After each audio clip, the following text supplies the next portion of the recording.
નમસ્તે મિત્રો, smart teaching Ajay YouTube ચેનલમાં બધાનું હાર્દિક સ્વાગત કરું છું।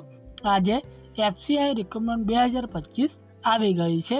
તેમાં જો વાત કરીએ તો તેમાં ધોરણ 10 પાસથી લઈને સ્નાતક લગી ઉમેદવારો જે અરજી કરી શકે છે।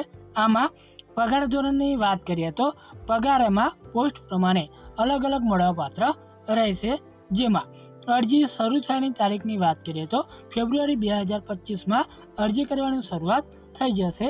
જેમાં પસંદગી પ્રક્રિયા શું રહેવાની છે, અરજી ફી શું રાખવામાં આવેલી છે, ઉંમર મર્યાદા જેવી સંપૂર્ણ માહિતી આપણે આ વિડીયોમાં જોવાના છીએ।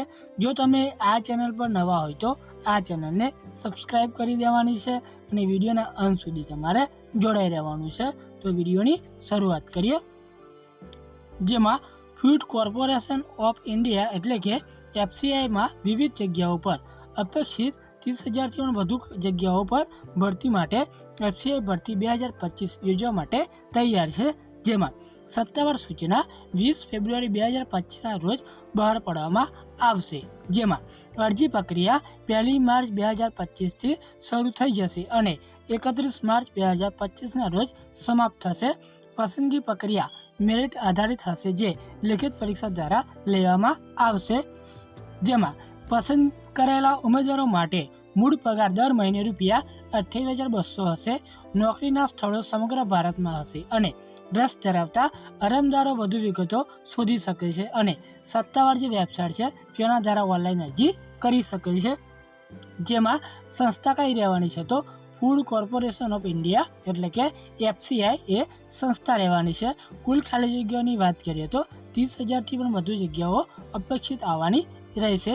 જેમાં સૂચના પ્રકાશિત તારીખની વાત કરીએ તો 20 ફેબ્રુઆરી 2025 રાખવામાં આવેલી છે। જેમાં અરજી શરૂ થવાની તારીખ છે 1 માર્ચ 2025, જ્યારે અરજી કરવાની છેલ્લી તારીખ છે 31 માર્ચ 2025 રાખવામાં આવેલી છે। જેમાં પસંદગી પ્રક્રિયાની વાત કરીએ તો લેખિત પરીક્ષા એટલે કે મેરિટ આધારિત પસંદગી કરવામાં આવશે। ત્યારબાદ નોકરીનું સ્થાન તો સમગ્ર ભારત રહેવાનું છે।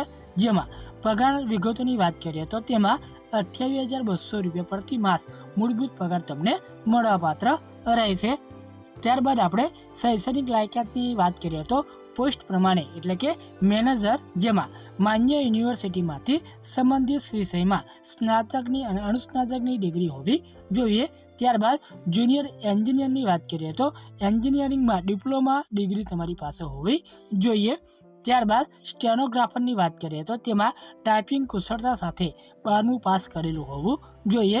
ત્યારબાદ મદદનીશની વાત કરીએ તો કોઈ પણ વિદ્યાશાખામાં સ્નાતકની ડિગ્રી કરેલી હોવી જોઈએ। ત્યારબાદ ચોકીદારની વાત કરીએ તો તેમાં ઓછામાં ઓછું 8મું ધોરણ પાસ કરેલું હોવું જોઈએ। જો તમે આ લાયકાત ધરાવતા હોય તો તમે અરજી કરી શકો છો। ત્યારબાદ વય મર્યાદાની વાત કરીએ તો જનરલ, તેમાં ઓછામાં ઓછી 18 વર્ષ અને વધુમાં વધુ 35 વર્ષ, જ્યારે ઓબીસીની વાત કરીએ તો ઓછામાં ઓછી 18 વર્ષ જ્યારે વધુમાં વધુ 38 વર્ષ, જ્યારે એસસી અને એસટીની વાત કરીએ તો ઓછામાં ઓછી 18 વર્ષ જ્યારે વધુમાં વધુ 40 વર્ષ।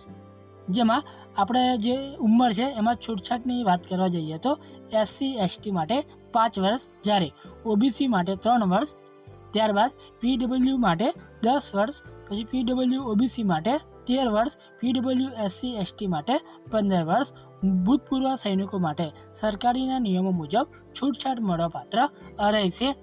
ત્યારબાદ આમાં અરજી ફી શું રહેવાની છે તો જનરલ અને ઓબીસી માટે ₹500, જ્યારે એસસી એસટી અને પીડબ્લ્યુડી અને મહિલાઓ માટે કોઈ પણ પ્રકારની ફી ચૂકવવાની નથી। જેમાં આપણે પગાર ધોરણની વાત કરીએ તો પોસ્ટ પ્રમાણે પગાર ધોરણ અલગ અલગ મળવાપાત્ર રહેશે।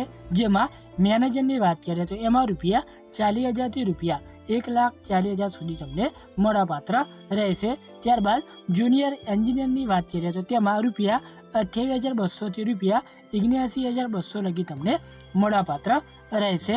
ત્યારબાદ સ્ટેનોગ્રાફરની વાત કરીએ તો તેમાં ₹23,300થી ₹76,000 લગી તમને મળવાપાત્ર રહેશે। ત્યારબાદ મદદનીશની વાત કરીએ તો તેમાં ₹24,500થી ₹75,000 સુધી તમને મળવાપાત્ર રહેશે।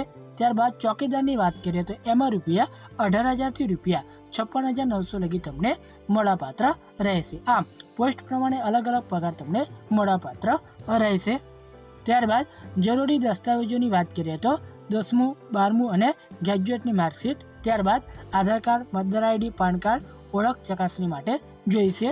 ત્યારબાદ જાતિ પ્રમાણપત્ર જેવું કે SC ST OBC ઉમેદવારો માટે, ત્યારબાદ નિવાસ પ્રમાણપત્ર સ્થાનિક રહેઠાણની પુષ્ટિ કરવા માટે, ત્યારબાદ પાસપોર્ટ સાઇઝનો ફોટોગ્રાફ તાજેતરનો, ત્યારબાદ સહી સ્કેન કોપી જોઈએ તમારી પાસે, ત્યારબાદ અનુભવ પ્રમાણપત્ર જો લાગુ પડતું હોય તો. આટલા તમારે જરૂરી દસ્તાવેજોની જરૂર પડશે. ત્યારબાદ પસંદગી પ્રક્રિયાની વાત કરીએ તો આમાં પ્રથમ લેખિત પરીક્ષા, જેમાં ઉમેદવારોએ સામાન્ય જાગૃતિ, જથ્થાત્મક યોગ્યતા, અંગ્રેજી અને વિષય જ્ઞાનને આવરી લેતી MCQ આધારિત લેખિત પરીક્ષા આપવી પડશે. ત્યારબાદ મેરિટ લિસ્ટ, જેમાં લેખિત પરીક્ષા પાસ કરનારા ઉમેદવારોને મેરિટના આધારે શોર્ટ લિસ્ટ કરવામાં આવશે.